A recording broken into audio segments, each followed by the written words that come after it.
When Captain America throws his mighty shield.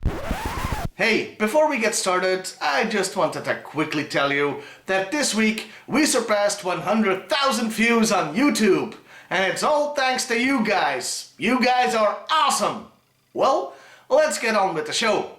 When Captain America throws his mighty shield, all those who chose to oppose his shield must yield. Hey, welcome to Half the Battle. Today we're going back to the question of what other franchises would work with G.I. Joe. This time it's Captain America.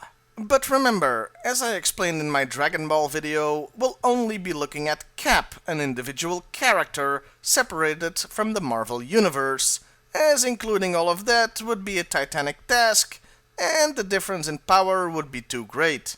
So it's just good old Steve Rogers. And would Captain America fit in with G.I. Joe?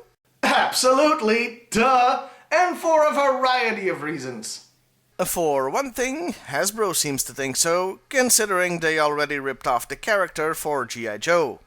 Twice! The first time was with a character I've already reviewed, Super Trooper. Hey, look, it's a super soldier who has a shield. How original. The second time came after the first Real American Hero line ended.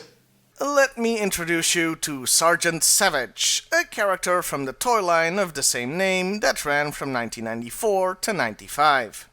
Now, stop me if you've heard this. A super soldier in World War II is presumed dead, but he has really been frozen and is found and revived in modern times. He then has to fight an old enemy from his era, who calls himself General Blitz. Any of this starting to ring a bell?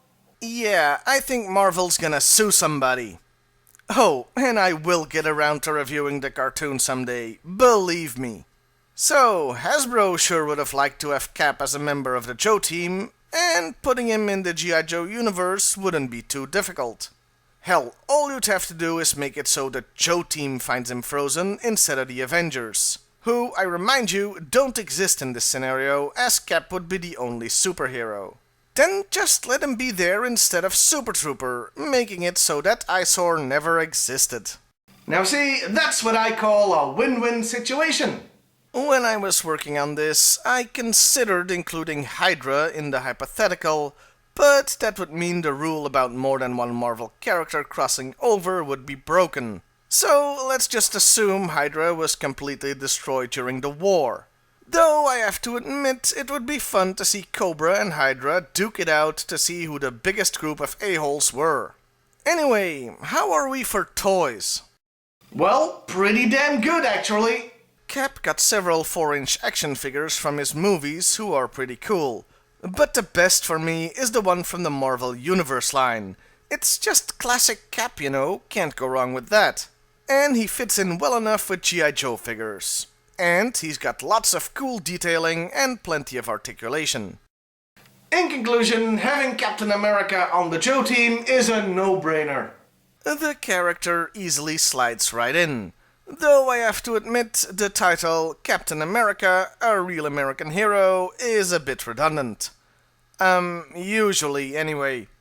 The only question I have is one I'll leave open to you guys.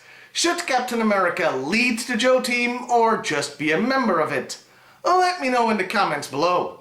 Well, that about wraps it up. See you next time, everybody. And hey, why not like, share, and subscribe if that's your thing. When Captain America throws his mighty shield, all those who chose to oppose his shield must yield. If he's led to a fight and a duel is due, then the red and the white and the blue will come through when Captain America throws his mighty shield. And your bollocks did up good, you did. The only question I have is one I'll leave open to you guys. Would Captain America be better leading the Joe team or just... I don't know where the sentence is going.